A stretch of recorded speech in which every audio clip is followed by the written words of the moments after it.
Hey everybody!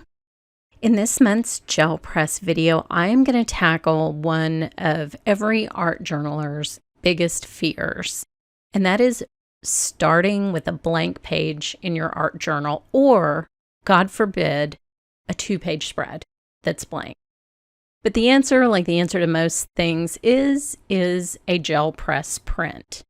Now, in my journal, which is I purchased it specifically because of the size, because I use a lot of gel press prints. As you can see here in this finished spread, I like to use my 8x10 gel press, print full sheets of copy paper, and then this journal is sized perfectly for a single gel press print to cover both of these pages and give me a seamless, cohesive background for whatever it is that I want to do in my art journal, like put these little girls on there. They all look super cute.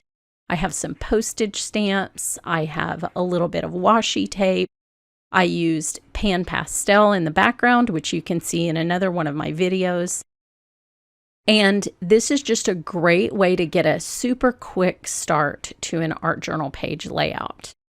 Now, after I create a gel press print, I often embellish it with a white gel pen, POSCA markers, my Copic multi-liners, that kind of thing.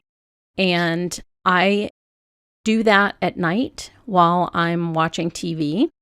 And so you can take a finished print, embellish it sort of in your spare time, and then put it into this journal and create a really, really beautiful spread. And this is a very simple process. So let me show you what I like to do. Now, there is a seam, obviously, in this book. And so there are a couple ways to sort of work around that seam.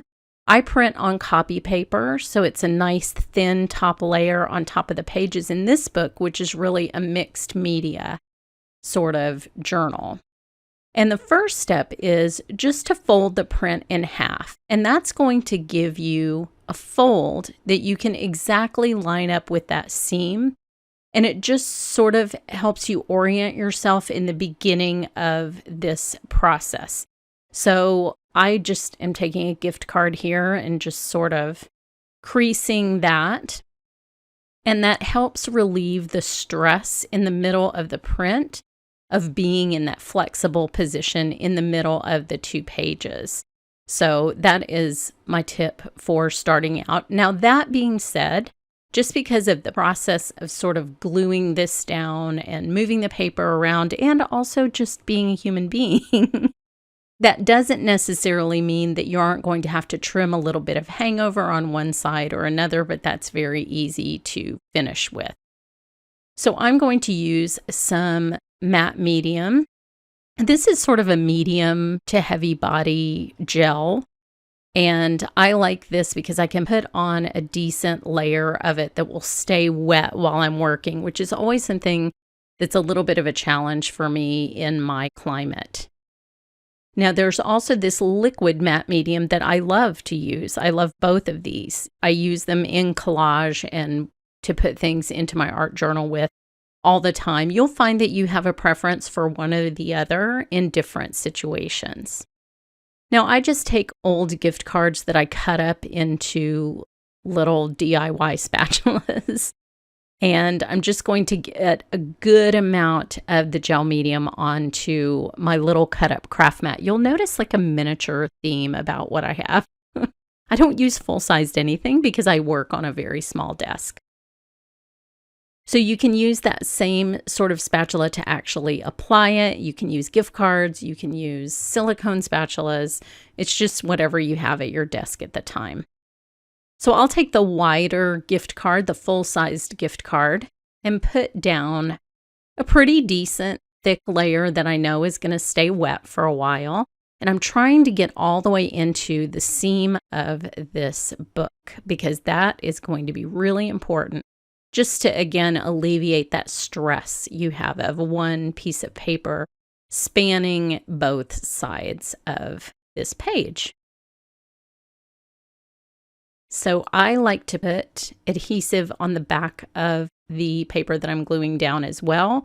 You always get a better result when you do this. So take the time. I really think it's worth it, and try to get all the way to the edge, both of the page and of the gel press print that you are putting down. Around the edges, if you do find that it's lifting up, that's the easiest place to fix. So if you have to make an error by having a lot of gel medium in the center and less at the edges, if that's how it turns out, because that can be fixed by just slipping a tool underneath the very edge of that. Now, as soon as I have that glued down, I do put another layer of gel medium on top of the print. This does two things. It sort of seals the bond that you already have. Some of that will soak through the paper, and then the paper is wet on both sides, and you're just going to get better adhesion.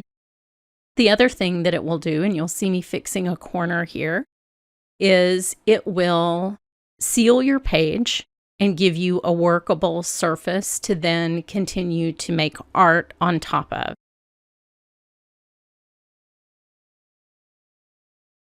Now I'm grabbing another piece of craft mat just to protect my edges. This is nice thick gel medium, and so I am going to get it a little bit over the edge just to make sure that I have good edges, so you can protect those next pages however you'd like. Now, once that's all smoothed down, this also helps get bubbles out and make sure you have a nice smooth layout for your art journal. Then you can move on to the second page, and you can see that little bit of sheen that I'm getting from where that gel medium is wet. And I just sort of go through the pages and wipe off any excess just to make sure that that's not going to dry on there and stick any of those pages together. If you're working as a very neat person, you won't need to do this step. But sometimes I forget to protect those other pages until I'm well into the project. Now I will just flip my journal upside down. That's easier than working with my non-dominant hand. So I will just turn this around so that I can do the other side. Now this matte medium dries pretty quickly. I can already sort of touch that page, and so you can feel pretty confident just moving on to the second page pretty quickly. So now I have this other page all ready to go and ready for my gel press print. So now you just want to grab a little bit more of that gel medium and just repeat this process on the other side. Remembering to stick another little piece of craft mat. I always take the full-size craft mats and I cut them up into smaller pieces for my small desk and for projects like this. So again, putting a pretty thick layer down here and making sure that it's completely covered up. There's something so satisfying about using matte medium. I don't know what it is, especially this thicker one. It must be like what it's like floating drywall, taping and floating drywall. I imagine that is also a very satisfying process. I did have to do that one time accidentally after a huge wallpaper disaster, and I did enjoy it. It sort of appeals to your perfectionist side. Okay, now I pulled a little bit too hard there, and that got a little bit wrinkled. So I'm going to reinforce that crease again, just with the edge of the gift card, and then apply the gel press print to the page with the gift card with a little bit of matte medium on it. Again, you're always going to want that top layer. And if you're going around and you find those edges that are up now, great, like you saw me fixing them on the first time. If you don't find them until after your print is dry, it's just as easy to fix. So don't worry about it. If you just want to walk away and let this dry, when you're done, you'll still be able to come back and fix any little lifted parts at the edge. The goal here is to get the middle section completely stuck down on the first try so that you don't have bubbles or anything that's going to react badly to any other mediums that you're going to put on top of it. Now, I always reclaim the extra. Matte medium is such a precious commodity in my house. I never let any go to waste. And here I am going to grab a little bit of that matte medium off that edge. The beauty of matte medium to do this process is it's completely clear and matte. And so even if I get some on another layout, number one, all my layouts have matte medium on top of them as a finishing step.